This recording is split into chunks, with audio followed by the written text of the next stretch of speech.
Namaskar. Today we are going to discuss very important current affairs and GK questions for HP AS exam and NAB Silver exam also for Allied Services exam. So let's start the video.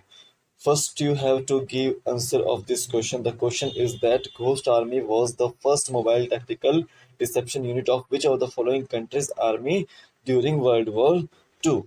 यहाँ पे पूछा गया है आपसे कि world war to के समय पे किस किस देश की आर्मी की जो मोबाइल टैक्टिकल जो डिसेप्शन यूनिट थी उसको हम यहाँ पे घोस्ट आर्मी के नाम से जानते थे। ठीक है, तो वो उस देश का नाम बताना है आपको। तो इसका आपको जो कमेंट सेक्शन में आंसर देना है। आपको इस वीडियो के लास्ट में आपको जो है आंसर मिल जाएगा। और ये भी बताइएगा कि आपको मेरा आज का वीडियो जो है वो कैसा लगा। ये हमारा 51वां लेक्चर है। अगर इससे पहले के आपने लेक्चर नहीं देखे हैं तो आप जो है उनको देख सकते हैं। डिस्क्रिप्शन बॉक्स में उनका लिंक डाला हुआ है, तो आप वहां से उसको देख सकते हैं। ठीक है, तो अब मैं फर्स्ट क्वेश्चन की ओर चलता हूँ। Which of the following is a traditional system of medicine practiced in the Himalayan belt of India? देखो इनमें से कौन सा जाओ ट्रेडिशनल सिस्टम है मेडिसिन को प्रैक्टिस करने का हिमालयन बेल्ट इंडिया के अंदर। तो याद रखना है वो आपका है सोवा रिगपा। सोवा रिगपा बी ऑप्शन बिल्कुल राइट आंसर है। ठीक है, जनरली ये जो मेडिसिन जो ट्रेडिशनल सिस्टम है मेडिसिन को प्रैक्टिस करने का वो ओरिजिनेट हुआ है तिब्बत के अंदर। ठीक है, और इंडिया, नेपाल, भूटान, मंगोलिया और रशिया में ये जो है वो प्रैक्टिस जो है वो किया जाता है। ठीक है, और ये सिमिलर है आयुर्वेदा की तरह। और याद रखेंगे कि जो तिब्बत का जो व्यक्ति है यूथोग योंचन गोम्पो, ये इसका जो है वो फादर है सोवा रिगपा का। इसका नाम याद रख लो आप, यूथोग योंटेन गोन्पो, ये इसका नाम है। और ये जो है आपका फादर ऑफ सोवा रिगपा है। सोवा रिगपा क्या है, एक तरह से ट्रेडिशनल सिस्टम है मेडिसिन को प्रैक्टिस करने का हिमालयन बेल्ट में। तो बी ऑप्शन बिल्कुल राइट आंसर है। नेक्स्ट देखिए, India Bangladesh railway contract under the rolling stock operation improvement project was implemented with the joint funding of dash and dash। देखो इंडिया बांग्लादेश रेलवे कॉन्ट्रैक्ट है, वो एक प्रोजेक्ट के तहत, क्या नाम है उस प्रोजेक्ट का, rolling stock operation improvement project. ठीक है, उसको इम्प्लीमेंट किसकी जॉइंट फंडिंग से जाओ किया जा रहा है। तो याद रखेंगे government of Bangladesh plus Asian development bank की जाओ फंडिंग से जाओ उसको जाओ कंस्ट्रक्ट किया जा रहा है। याद रखेंगे, तो यहाँ पे आपका सी ऑप्शन बिल्कुल राइट आंसर है। इंडिया बांग्लादेश जो रेलवे कॉन्ट्रैक्ट मिला है करीब करीब वो जो प्रोजेक्ट है जिसमें बांग्लादेश जो रेलवेज है वो 420 ब्रॉडगोज वेगन्स का जो निर्माण करेगी। ठीक है, इंडिया से। तो याद रखेंगे कि वो जो प्रोजेक्ट है वो गवर्नमेंट ऑफ बांग्लादेश और एशियन डेवलपमेंट बैंक बना रहा है। किस प्रोजेक्ट के तहत, rolling stock operation improvement project के तहत। तो सी ऑप्शन बिल्कुल राइट आंसर है। नेक्स्ट देखिए, which of the following country recently unveiled a new missile Khyber buster. इनमें से कौन सी कंट्री है जिसने अभी हाल ही में एक नई मिसाइल जो अनवील की है जिसका नाम है खैबर बस्टर। तो याद रखेंगे ये जो खैबर बस्टर जो मिसाइल है वो है आपकी ईरान की। बी ऑप्शन बिल्कुल राइट आंसर है। ठीक है, कैपेबल है आपके जो जितने भी यूएस बेसिस हैं, जितने भी यूनाइटेड स्टेट्स के बेसिस है उनको हिट करने की, उनको टारगेट करने की। ठीक है, याद रखना है आपको। ठीक है, तो यहाँ पे ईरान जो है वो मिडल ईस्ट में, याद रखेंगे कि जो ईरान है वो मिसाइल्स का जो है वो मिडल ईस्ट में जो है लार्जेस्ट आर्सेनल है। ठीक है, याद रखना है। तो बी ऑप्शन बिल्कुल राइट आंसर है। शाहीन आपकी जो पाकिस्तान की जो मिसाइल है। ठीक है, नेक्स्ट देखिए, which of the following recently commenced implementation of radio frequency identification tagging of its emission inventory. अब इनमें से कौन जाओ जिन्होंने हाल ही में जो अभी कमेंट्स किया है कि वो इम्प्लीमेंटेशन करेंगे रेडियो फ्रिक्वेंसी आइडेंटिफिकेशन टैगिंग का अपनी एम्यूनेशन इन्वेंट्री के लिए। तो याद रखेंगे वो है आपकी इंडियन आर्मी। कौन है? Indian army. ठीक है। तो रेडियो फ्रिक्वेंसी आइडेंटिफिकेशन जो एक तरह से रेडियो टेक्नोलॉजी है और उसमें रेडियो वेव्स का यूज होता है। ठीक है। जिससे कि जो आपका टैग्स हैं, जितने भी आपके ऑब्जेक्ट हैं, उसके टैग्स को जो रेडियो वेव्स की जो मदद से आइडेंटिफाई किया जा सके। ठीक है। और जो टैग होते हैं उसमें ट्रांसीवर चिप होती है। ठीक है। जिसमें इलेक्ट्रोमैग्नेटिक वेव की मदद से आपका जो उसको रीड किया जा सकता है, उसके जो आइडेंटिफिकेशन नंबर को जो रीड किया जा सकता है। तो ये रेडियो फ्रिक्वेंसी आइडेंटिफिकेशन जो है आपका वो एक तरह से रेडियो वेव्स है जो कि किसी न किसी जो ट्रांसीवर चिप को ट्रिगर करके इलेक्ट्रोमैग्नेटिक वेव से उसको जो रीड कर सकती है और उसको ट्रांसमिट कर सकती है आगे की ओर। ठीक है। तो वो इंडियन आर्मी जो अपने एम्यूनेशन इन्वेंट्री के लिए यूज करेगी। बी ऑप्शन बिल्कुल राइट आंसर है। नेक्स्ट देखिए, world employment and social outlook report released by which of the following organization. जो world employment and social outlook report है वो किसके द्वारा जो रिलीज की जाती है? ठीक है। एक और रिपोर्ट याद रखेंगे, global wage report. Global wage report ये भी इसके द्वारा जो रिलीज की जाती है। तो ग्लोबल वेज रिपोर्ट और world employment and social outlook report जो इंटरनेशनल लेबर ऑर्गेनाइजेशन द्वारा जो रिलीज की जाती है। इंटरनेशनल लेबर ऑर्गेनाइजेशन द्वारा जो रिलीज की जाती है।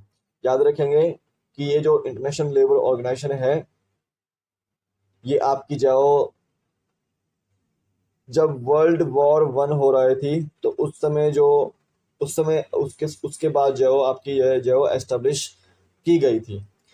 उसके बाद जो आपकी एजेंसी जो ज़्यादा जो डेवलप हुई थी। लेकिन याद रखेंगे कि जो ट्रीटी ऑफ वर्सैलिस हुई थी आपकी, ठीक है, treaty of Versailles world war one के दौरान तो ये एस्टेब्लिश की गई थी। ट्रीटी ऑफ वर्सैलिस हुई थी 1919 में। तो उसके बाद ये इंटरनेशनल लेबर ऑर्गेनाइजेशन जो डेवलप की गई थी। ठीक है। और इसको नोबेल पीस प्राइज भी दिया गया है 1969 में। ठीक है। ये आपको याद रखना 1969 में। ठीक है। और ये पहली ऑर्गेनाइजेशन थी, स्पेशलाइज्ड एजेंसी थी, ठीक है, जो कि यूनाइटेड नेशंस का जो पार्ट बनी थी। First specialised agency of the United Nations 1946 में। याद रखेंगे। सिंपल सिंपल सी इतनी बातें याद रखनी है कि जिनेवा में इसका हेडक्वार्टर है। और ट्रीटी ऑफ वर्सैलिस जब हुई थी वर्ल्ड वॉर वन के बाद 1919 में, उसके बाद जो इसका जो स्थापना जो किया गया था। और 1969 में जो इसको आपका नोबेल पीस प्राइज मिला है। तो ग्लोबल वेज रिपोर्ट और world employment and social outlook report जो आपका इंटरनेशनल लेबर ऑर्गेनाइजेशन जो रिलीज करता है। बी ऑप्शन बिल्कुल राइट आंसर है।